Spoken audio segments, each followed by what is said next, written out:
wanted to create a weapon that wouldn't destroy the world. And look what I did.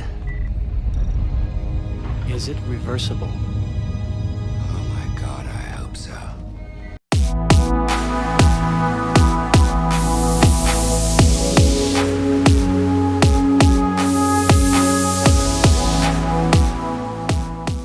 You know, one thing we discussed many times before on Saturday Pre-Flight and here on Man with the Show is back in the 80s and 90s, there have been some great films.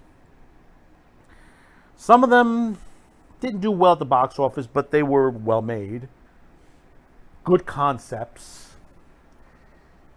But they've been lost. Some of them have been lost to time. The guys at In Search of Darkness, the documentary, they're putting out a third one coming up very soon. The third part is basically going to be focusing on the movies that were VHS, mostly VHS released. Hasn't gone beyond that. And pretty much has been forgotten. Some of them are crazy movies, some of them were okay, and some of them were great movies that just basically didn't see the outside of a video store in many years. Some of them are not even available on streaming sites. These are forgotten films. The only way you know about these is if you go looking and diving into them. And one thing on Pre-Flight and on Man with the Show, we will be discussing some of these films. Today we look back at a Roger Corman film. In 1990, a man named Thomas Mount, a producer, approached Roger Corman with the idea to get him back into directing after a absence in the industry. And of course, Corman went to his friends, Craven, Floyd Mottrex. Then Corman looked at something FX Freely was looking at, a novel that was written by a man named Brian Addis back in the 70s. And the book and the movie is called Frankenstein Unbound. Now, this movie cost about $12 million to produce. It only did about $300,000 at the box office, which that would say it's a failure. The critics were not so kind on there. If you look on Rotten Tomatoes, it's about 44%. The acting was very good. The movie stars John Hurt,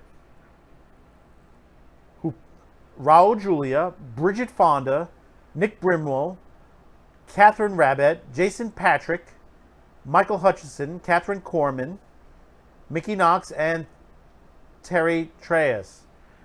The whole premise is basically in 2031, John Hurt plays a man named Dr. Buchanan who makes the ultimate weapon, an energy beam weapon that will completely remove whatever it's aimed at and sort of shuffles it between dimensions. It's not really a death, but it shuffles it into another dimension.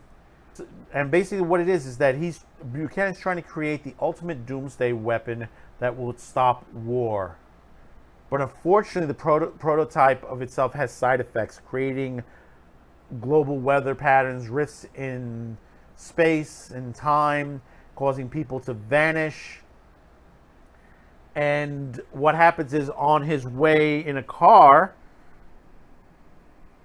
Dr. Buchanan is swept up and taken back in time to basically Switzerland in 1817, which he meets up with another scientist by the name of Victor Frankenstein, wonderfully played by Raul Julia.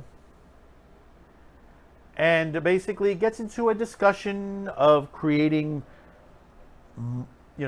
creations and science and all that. At this point of the film itself, Victor has already created the Frankenstein monster. What is going on at this time also is that one of the discussions is that Victor Frankenstein's younger brother was killed. And the boy's nanny is on trial for the murder. And we know who did the murder. It's the Frankenstein monster. And while this is going on, as Buchanan's trying to figure out how to get back to the present, there are many different people out there that he comes across, and one of them happens to be Mary Shelley, who's taking notes and creating the Frankenstein tale in novel form at this time. He meets with Mary Shelley and Lord Byron, played by Bridget Fonda, and Jason Patrick. And it's a great discussion of monsters and creation, science, and all that. And it's really well done. And like I said, Raul Julia does a wonderful performance.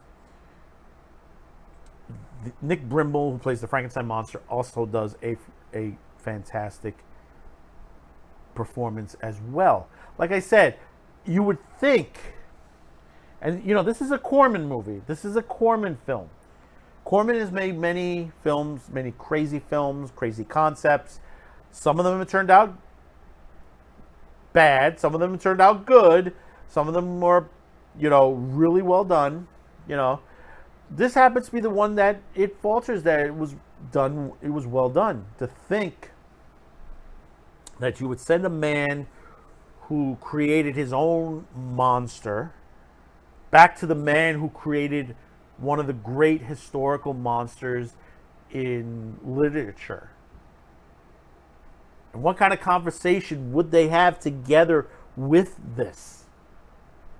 I mean, there are some great moments. The ending is phenomenal to this, because it does come down to Buchanan and the monster at odds with each other. Now, we're not going to tell you how this ends, but it does end up into the future, Back to the Future, in a way, to coin a phrase. And it ends very well. See, these are the things that we have. And I mean, it is not a, like I said, it's not the 100% perfect that you would want in a film.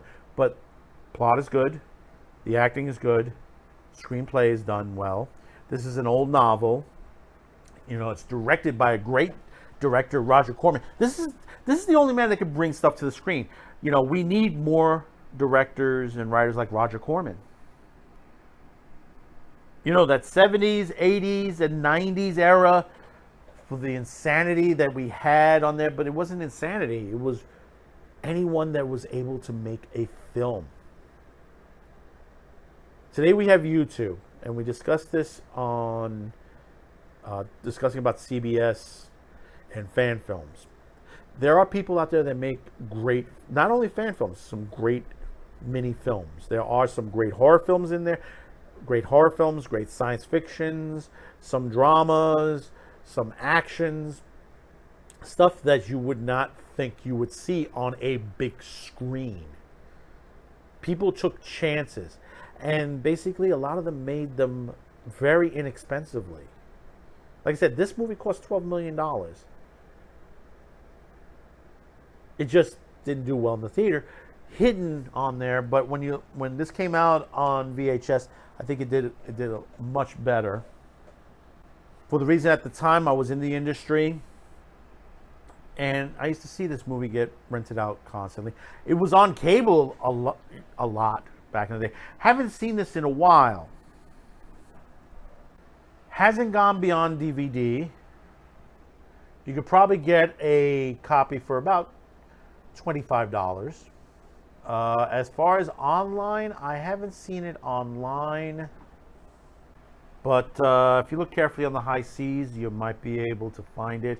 Or even on the social media platform you're watching right now. So like I said, we need more of these. These, you know, like I said, not everything can be that perfect. But a good story, a good tale is always appreciated, because this was different. A scientist creating a monster of a weapon goes back to meet another man who created a monster himself. So catch it if you can. This is one that needs a Blu-ray remaster. Carefully done. But let's see what happens. So we reached this part of the program. Thank you for tuning in. Be sure to check out our new merch store, which is available to you at shopcuticats.com. We've got some great shirts. In fact, we have bucket hats now too as well. Stickers, mugs, tumblers, a lot of stuff on there.